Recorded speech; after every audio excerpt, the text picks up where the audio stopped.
Friends, chase the goal के इस online platform पे आपका स्वागत है। आज हम राजस्थान हिस्ट्री जो है उस राजस्थान हिस्ट्री को शुरू करने जा रहे हैं।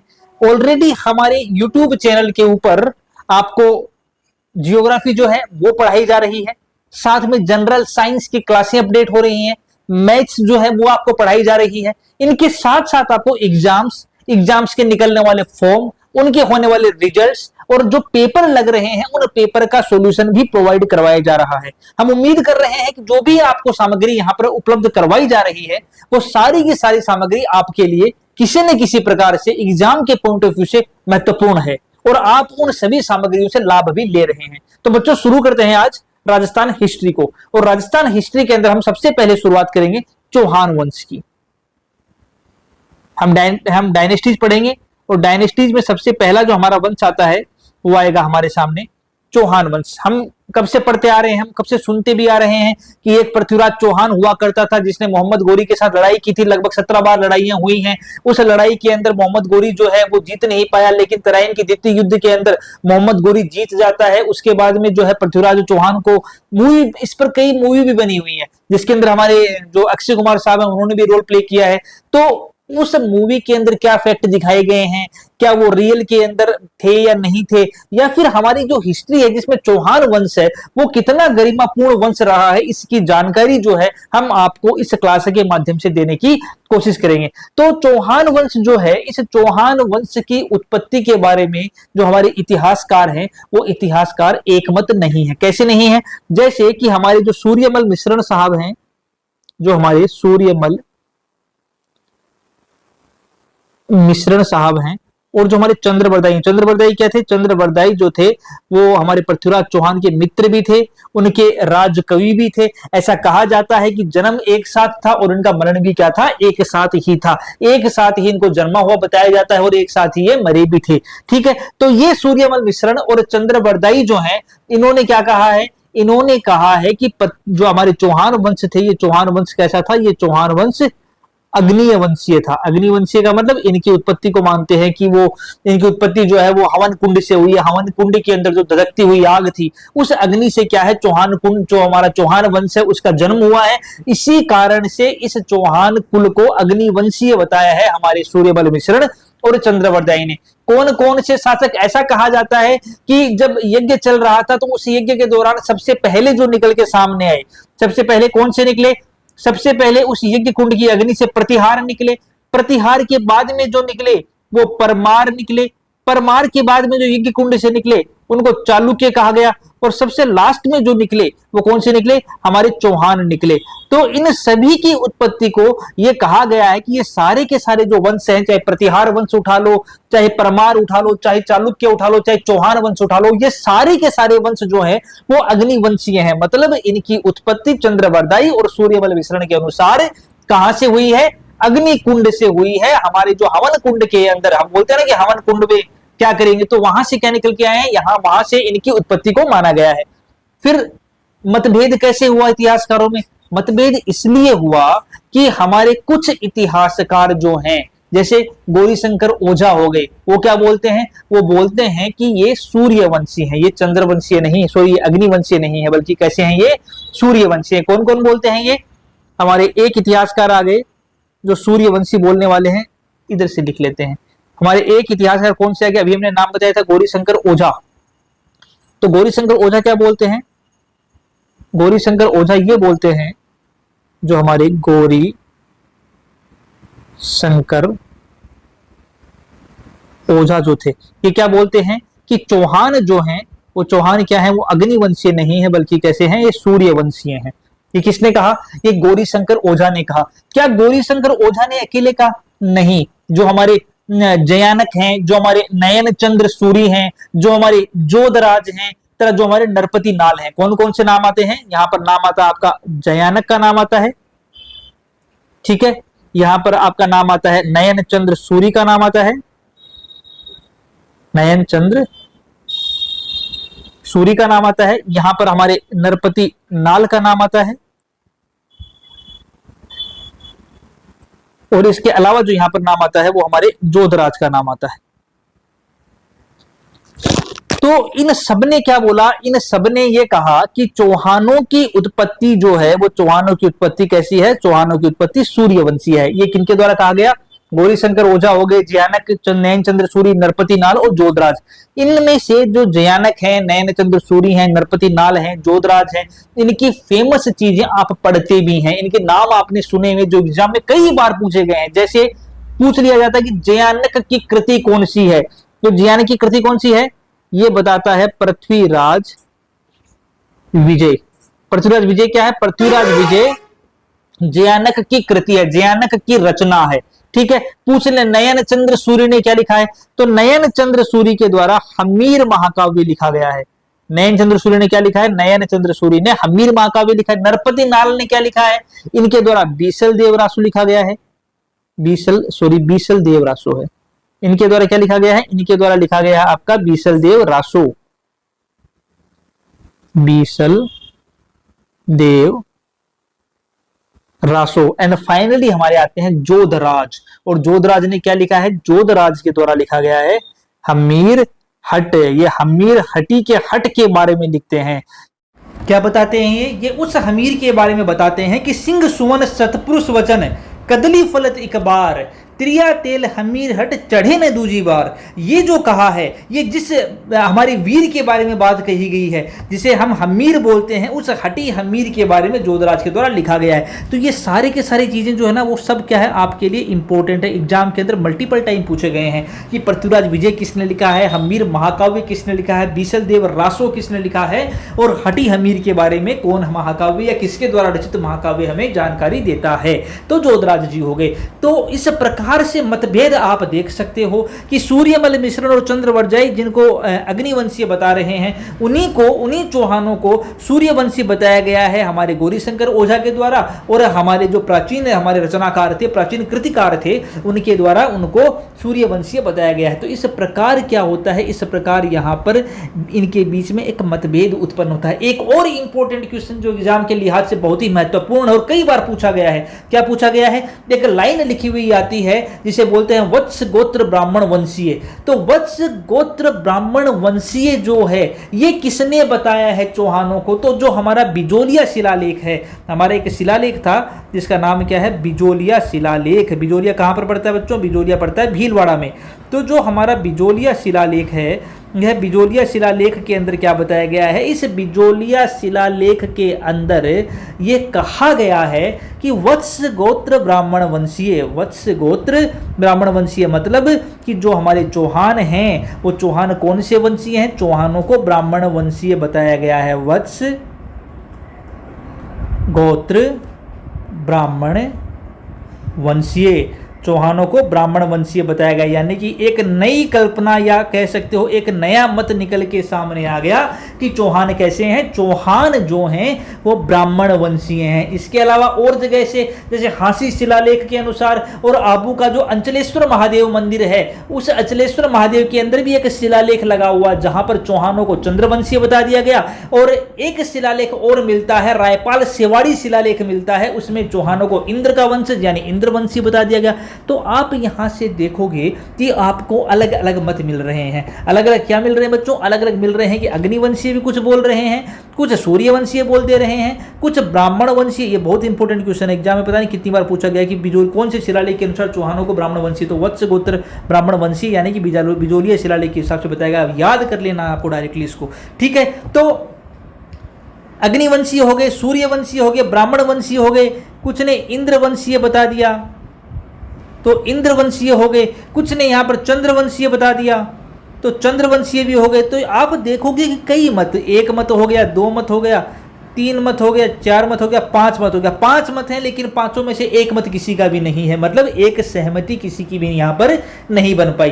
तो ये बात होगी चौहानों की उत्पत्ति के बारे में कि कौन सा चौहान जो है वो कहां से उत्पन्न हुआ है। चंद्रवर्दाई की महत्वपूर्ण रचना कौन सी है, आपने पढ़ी भी है, कौन सी, पृथ्वीराज रासो। ये किसकी रचना है, ये चंद्रवर्दाई जो है उस चंद्रवर्दाई की एक इंपोर्टेड एक महत्वपूर्ण कृति है, ठीक है। तो ये बात किसकी आ गई, ये बात आ गई हमारे चौहानों के बारे में कि चौहानों की उत्पत्ति के बारे में कौन कौन से हमारे जो रचनाकार हैं उन्होंने क्या क्या मत दिए हैं, क्या एक मत हो पाए या नहीं हो पाए। तो फाइनली हम कह सकते हैं कि एक मत वो नहीं हो पाए। ये तो हमारी बात हुई इनकी उत्पत्ति के बारे में, ठीक है। अगले पॉइंट की बात कर लेते हैं।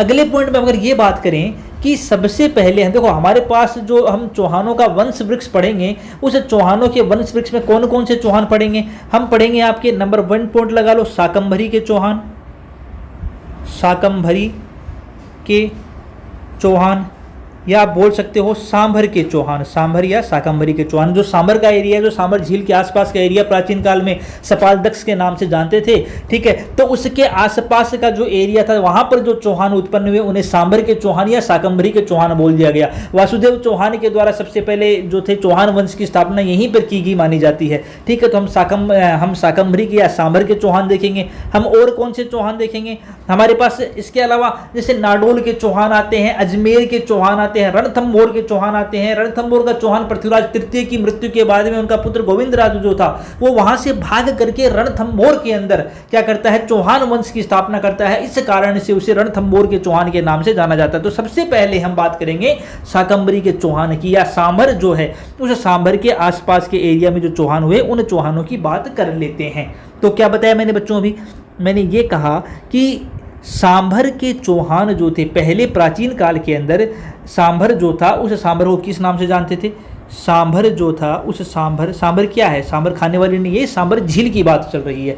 तो उस सांभर झील के जो आसपास का एरिया था, सांभर झील को क्या बोलते थे पहले, इस सांभर झील के आसपास के एरिया को पहले सपालदक्ष के नाम से जाना जाता था। क्या बोलते थे उसको पहले सपालदक्ष जो है उस सपालदक्ष के नाम से जाना जाता था, ठीक है। सपाट दक्ष नहीं, ये सब कुछ सपाट नहीं है, सपाल दक्ष है ये, तो इसके नाम से जाना जाता था। अब यह जो सपाल दक्ष के आसपास जो राज्य था वहां पर चौहान राज्य की स्थापना करने का काम जो किया था वो किसने किया था, वासुदेव चौहान के द्वारा किया गया था। कौन से चौहान थे हमारे, वासुदेव चौहान, ठीक है। नाम के अंदर वासुदेव है, आप सोच सकते हो जिस प्रकार वासुदेव ने द्वारिका नगरी बसाई उसी प्रकार इन्होंने चौहान वंश की स्थापना कर दी सांभर झील के आसपास के एरिया में। तो ये क्या हो गए, ये वासुदेव चौहान जो थे। अच्छा, ये बताता कौन है हमें कि भाई सांभर झील के आसपास जो है वो वासुदेव चौहान के द्वारा चौहान वंश की स्थापना की गई, ये कौन बताता है, तो ये राजशेखर द्वारा लिखित प्रबंध कोश जो है, किसके द्वारा लिखित, राजशेखर जो थे उस राजशेखर के द्वारा लिखा गया था प्रबंध कोश। क्या लिखा गया था, प्रबंध कोश लिखा गया था राजशेखर के द्वारा। तो उस राजशेखर के द्वारा लिखे गए प्रबंध कोश के अनुसार वासुदेव चौहान ने सन 551 ईस्वी में जो सांभर झील या सपालदक्ष के आसपास का एरिया था उस एरिया में चौहान चौहान जो वंश है उस चौहान वंश के वट वृक्ष की एक नींव डालने का, एक बीज डालने का काम किया और वहां से उन्होंने चौहान वंश की स्थापना की। अब चूंकि ये चौहान जो थे वो झील के आसपास रहते थे, चारों तरफ रहते थे, इसलिए इनको चौहान से चाहमान कहा जाने लगा। इनको पहले चाहमान ही बोलते थे, चाहमान ही अपभ्रंश होकर के चौहान बन गया, तो वो क्या कहलाता था, वो चाहमान के नाम से जाना जाता था। अच्छा, एक चीज और मिलती है, हमने आपको क्या बताया, बिजोलिया शिलालेख। बिजोलिया शिलालेख बहुत काम का है हमारे लिए। बिजोलिया शिलालेख ने हमने क्या बताया, पहले हमने आपको ये बता दिया कि बिजोलिया शिलालेख ये कहता है कि चौहानों की उत्पत्ति जो है वो कहाँ से हुई, वो ब्राह्मण वंशीय है। दूसरा वही बिजोलिया शिलालेख, बिजोलिया कहाँ पड़ता है, भीलवाड़ा में पड़ता है। बिजोलिया आंदोलन पढ़ते हैं ना, बिजोलिया आंदोलन कहाँ से था, भीलवाड़ा से तो था वहां पर। तो यह जो बिजोलिया शिलालेख है ये एक बात और कहता है, बिजोलिया शिलालेख ये कहता है कि ये जो सांभर झील है ना, इस सांभर झील का निर्माण भी वासुदेव चौहान ने करवाया। ये कौन बोलता है, ये भी हमारा बिजोलिया शिलालेख बोलता है कि वासुदेव चौहान के द्वारा सांभर झील का निर्माण करवाया गया। लेकिन क्या पॉसिबल है ये सही बात नहीं है। एक्चुअल में तो ये झील क्या है, एक्चुअल में तो ये झील जो है वो एक प्राकृतिक झील ही है, कोई कृत्रिम झील नहीं है। लेकिन चूंकि अगर आपसे क्वेश्चन में पूछ लिया जाए कि बिजोलिया शिलालेख के अनुसार सांभर झील का निर्माण किसने करवाया, तो आपको सोचना भी नहीं है, आप डायरेक्टली बोलोगे कि बिजोलिया शिलालेख ये कहता है कि सांभर झील का निर्माण वासुदेव चौहान ने करवाया है। ठीक है, अब चूंकि वासुदेव चौहान जो है उसने चौहान वंश की स्थापना की है, जब चौहान वंश की स्थापना की है तो चौहान वंश का संस्थापक कौन होगा, तो चौहान वंश का संस्थापक भी यह वासुदेव चौहान ही होगा। इसको क्या कहेंगे, चौहान वंश का संस्थापक कौन है चौहान वंश का संस्थापक? इस चौहान वंश का संस्थापक आपका वासुदेव चौहान है, जिसने क्या किया था? चौहान वंश की शुरुआत की थी, या कह सकते हैं कि चौहानों का क्या था? चौहानों का यह आदि पुरुष था। आदि पुरुष मूवी की बात नहीं चल रही, आदि पुरुष जो है, जो सबसे पहले जिसने स्टार्टिंग की, उसको आदि पुरुष बोलते हैं। आदि मानव भी नहीं बोलते, आदि पुरुष बोलते हैं। तो यह जो चौहान है, उन चौहानों का यह आदि पुरुष था, यह चौहान वंश का संस्थापक था। ठीक है, अब क्या है? वासुदेव चौहान आया। वासुदेव चौहान के बाद में कई चौहान आते हैं। जैसे कौन कौन से चौहान आते हैं? जैसे वासुदेव चौहान के बाद आप देखोगे तो बच्चों, जैसे पहले आपका वासुदेव चौहान आ गया, आदि पुरुष बोल दिया हमने शाकंभरी के चौहानों का। वासुदेव चौहान के बाद एक राजा आया जिसका नाम था दुर्लभ राज फर्स्ट। दुर्लभ राज फर्स्ट। दुर्लभ राज के बाद में एक राजा और आ गया जिसका नाम था गुवक। पहले वाले नाम भी अजीब निकालते थे, तो एक राजा और आ गया, कौन सा? गुवक नाम, गुवक आ गया। गुवक के बारे में एक बात कही जाती है। क्या कही जाती है? ऐसा कहा जाता है कि जो हमारे ये जीण माता के मंदिर हैं, उन जीण माता के मंदिरों का निर्माण गुवक के द्वारा करवाया गया था। एक बात कही जाती है, ठीक है, कि जीण माता के जो हमारे मंदिर हैं, गुवक जो मतलब हर्षनाथ मंदिर, सॉरी माफ कीजिएगा, हर्षनाथ मंदिर जो है, उस हर्षनाथ मंदिर का निर्माण जो थे ना, हर्ष और जीण भाई बहन थे।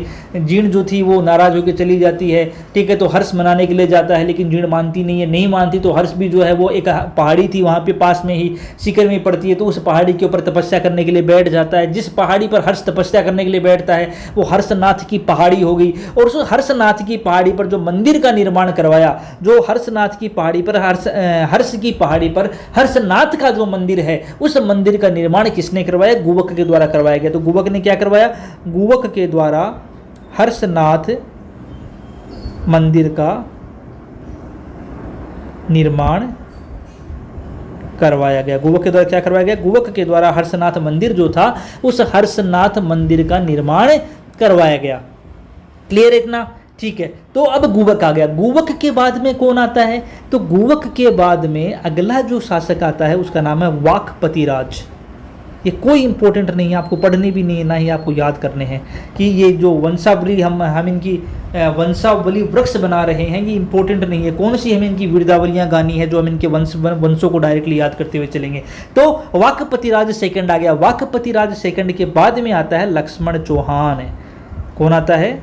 लक्ष्मण चौहान। और यह जो लक्ष्मण चौहान है, इसके बारे में एक छोटी सी बात इंपॉर्टेंट है कि जो नाडोल शाखा है, नाडोल शाखा जो है, उस नाडोल शाखा का संस्थापक कौन था?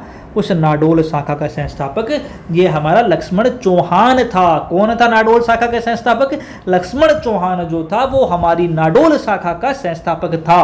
ठीक है, अगला कौन सा आएगा? और इसके बाद में हमारा अगला आता है पृथ्वीराज फर्स्ट।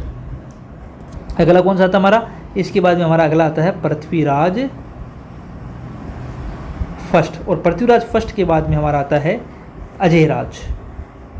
अजय राज, ठीक है। अजय राज जो है वो हमारे जो ये पूरी कथा है, तो कह सकते हैं कि ये जो हमारी पूरी कथा है, उस कथा के नायक की शुरुआत की तरफ हम जा रहे हैं। हमें पहुंचना है हमारी इस कथा के नायक की तरफ। तो नायक की तरफ बढ़ने की तरफ एक कदम जो है वो अजय राज की तरफ से उठाया जाता है।